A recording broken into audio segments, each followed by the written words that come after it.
Hi guys, my name is Meads. This is going to be a review for Sentinel's Gatchaman G-1. Actually, I grew up watching it as G-Force. And now we have the leader here, which resembles the eagle. Really cool. Here is the box art. You get a window in front. On the side here, really nice. In the back. And some information about the whole fighting gear. Which is basically for Tatsunoko heroes. Yep. And more poses. Top of the box and on the bottom. Let's take a look inside. Alright, we got the G-1 here. He looks great. And again, heads up, there's going to be a little bit of a blind review since it's been a while since I watched this show. I was still a young kid. And that's going to be the Sentinel's signature base here. It's a grid with an arm. Works well. This figure is quite heavy. And in particular for size, let's see here. It's about 7-inch. It's a 7-inch figure. And for those who likes metric, 17. It's quite heavy as well. Has some diecast on it. This lower leg, the shoulder plates, the torso, the crotch area.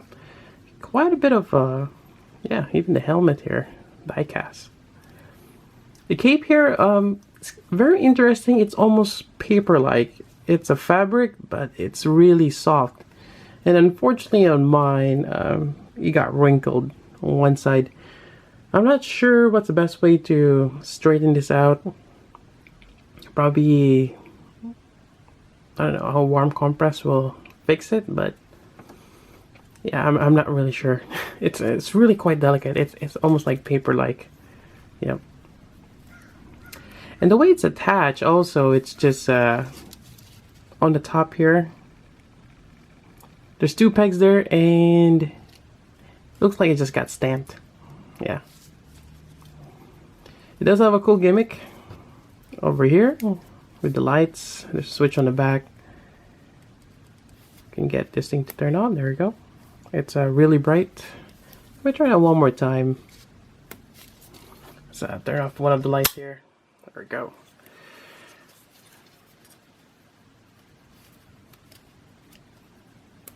There we go. Yeah, it's quite bright. Nice glow.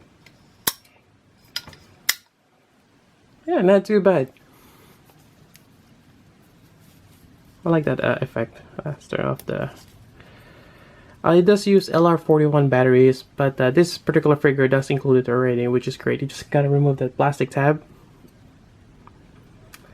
Yeah, this is amazing. I kinda like this more than Gatchaman. Maybe since I kind of like the design more and something I've watched growing up. Gatchaman, I just saw a little bit of episode and glimpse of it, you know, later on, but didn't really get much, I guess, nostalgia factor as this one. Yeah, it's really cool. Alright, and let's go over articulation. Alright, starting with the head here, and actually let's take a quick look at the face. It's actually some nice sculpting there. Really nice. I tried removing the top part here. I don't think it's possible. So, I'm not gonna force it. But in terms of neck articulation, you can look left. And it is jointed at the base of the neck.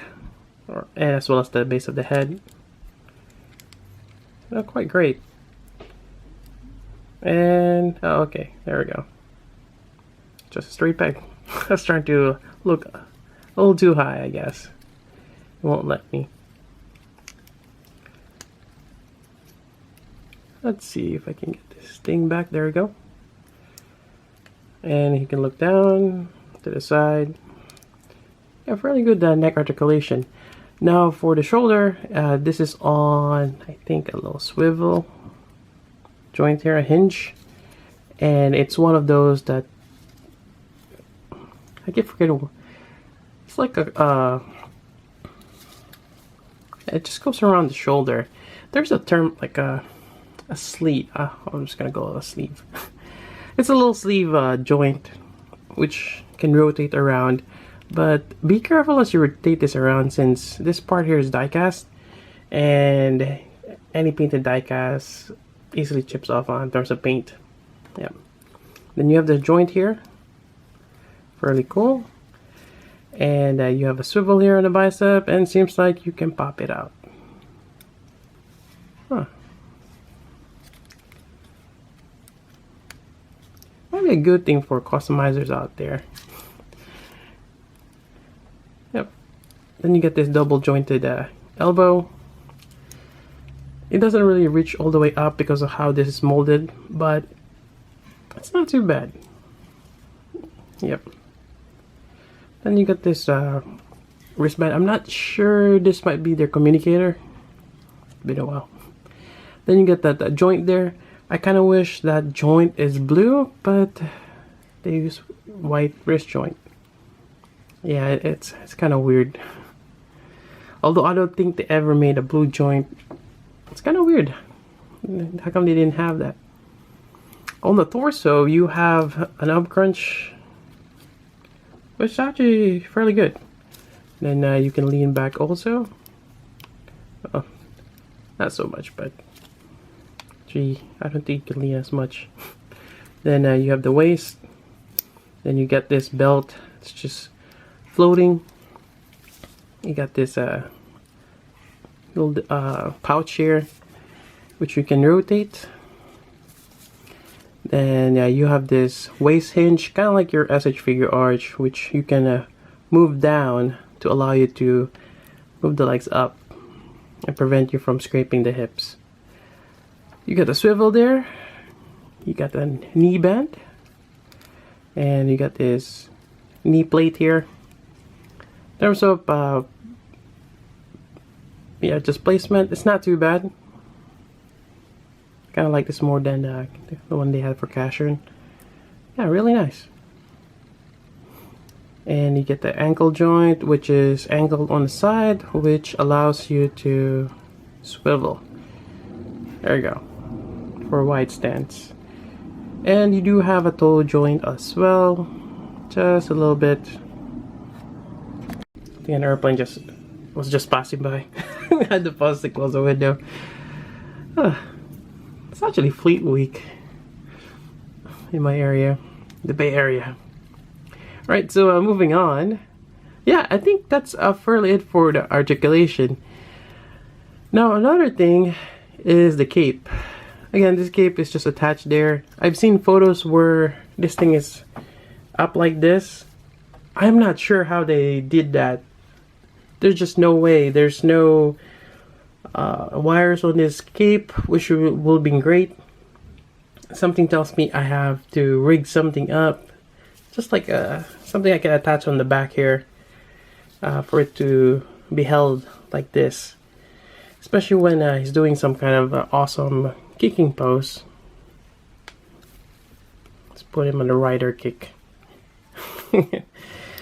Yeah, on that pose. Yeah, it's just gonna happen. But yeah, it'd be cool to be able. Yeah, I have to rig something up. Alright, I think that's pretty much it for the articulation, and let's go over the different accessories it comes with. Alright, so aside from the closed fist, you're gonna have a pair of like your karate chop. Yep. Also, you got a pair of just your relaxed open hand. And you got one extra one. This is for the bird rang. And it's only for the right. And here's the bird rang here. Kind of like your batarang. There it goes. It's kind of sharp. It's not diecast, just plastic. But it's something that you gotta take caution for when you're handling it. To put this on, you just kind of slide one side to the thumb, and there you go. I probably would suggest to put this on first before the bird rang. And we'll just pop this wrist joint out. There we go. Nice, it's a straight peg. I still prefer straight peg than ball joint. I think there's only a few times where there's an actual wrist joint that's ball jointed that works well. Or it's easy to just pop off, and more than often, the ball jointed ones are always a little tough to handle. And it just kind of rests in there. Yeah, I'm not really sure. Yeah, it's just, you just gotta let it rest there. It's not really a strong grip. And you don't want to force it in too much, otherwise you're gonna chip off the paint. Paint is always an issue. I don't think I've chipped this one or the Gatchaman, but you just never know. It never hurts to be to put a little bit of caution. So here we go. Get some certain pose. Maybe grab the waist. See if I can rotate this up here. There we go. Just gonna have it a cool pose where his knees up. And actually, let me fix that. Alright, so here we go. Alright, so for this one again, you cannot do this pose here with a cape like that. You have to make it happen. So what I did, if I flip this around here, I made this contraption. Well, let's say get it out. I basically made kind of like a stand, a cape stand, out of just aluminum wire. So I molded it, or kind of just use my pliers here and pull up aluminum wire and kind of shape it in this form. So I kind of start on one end, go down, kind of make this collar, loop it back, same way you go up here again. Then after that I cut another piece of aluminum wire and run it through across, and this kind of holds the middle part together. And as we place this on the back side, there we go, let's flip that thing there. And you just kind of gently put this on. Again, you want to be careful of the paint. There we go. It's in there. Kind of just put this back here. We got the cape stand there, and there we go. And we finally can do this pose here. Yep. Anyways, that's it. Alright, so this is a little bit of a deja vu. So the previous segment I recorded earlier, and as I play around with it and pose it some more, eventually the cape collar here popped out. And it's just the tension what's tucked in on the other side. Yeah, just doesn't work out quite well. On top of that, I found out that it leaves residue. Whatever wire I'm using, it's not coated the way paper clips are. Well, actually some paper clips are kind of like that. So it leaves residue, and luckily enough for me, I was able to clean it off with just water and cotton swab. And yeah, I was lucky for that. So I got that cleaned out, and I had to re-engineer my cape stand. So what I did now, instead of tucking it in, I just molded it in on the base here, which I'll be using the base anyways. So this time I have to make sure the base is perpendicular for this to work. Otherwise, if I tilt this on the side here, the cape will not be aligned, or it will start flopping down. So you gotta make sure it's centered, and I just gotta align the cape, and there you go. Another thing, if you're going to do this, you wrap around the wire or whatever cable you're using. And on this side here, you're gonna go this way, and then you can get a curve outward. On the top part here, you want to make sure that's concave. That way it's kind of like a cone this way. It'll help kind of support it. And on the side here, I've added a little bit of an extension. Without this one, the tips of the cape will just flop over. So That helps a lot. And that worked out pretty well. And this doesn't leave any tension here. The only downside is you gotta make sure it's centered. So you gotta do a little bit of adjustment here and there. But it does the job quite well. There you go.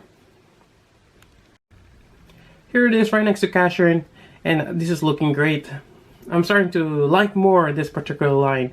I think just that when it first started with the Gatchaman, the design didn't really hit me as much as the Leader 1 or Gatchaman G-1. Yeah, but definitely. Actually, there's still a few flaws on this.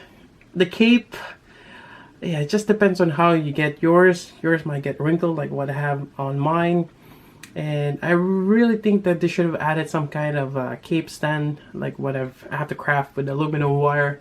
That will definitely make this a lot better. Even if it's some kind of clear plastic stand just to attach on the back, I think that would have been a bit more helpful. Otherwise, the wrist joints and ankle could have been colored blue.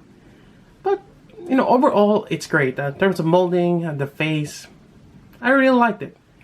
And hopefully, they continue with this line. Well, I think they're going to continue on with all the Gatchaman figure or Gatchaman characters. But yeah, I think that's about it for the review. Otherwise, yeah, if you have any questions, particularly on this one, let me know. I got mine from Ami. They retail about $80. They're kind of at the higher price point, especially when added diecast on them, which is kind of ironic. I wish they didn't put diecast on them. I really like what they did on the earlier release of Sentinel, where it looked like it has diecast, but it does not. But it makes the figure lightweight and a lot easier to pose. Once you add diecast to it, yeah, it just weighs it down. But the perk of having diecast, you have weight to the figure, and it makes it more, feels like it's more valuable.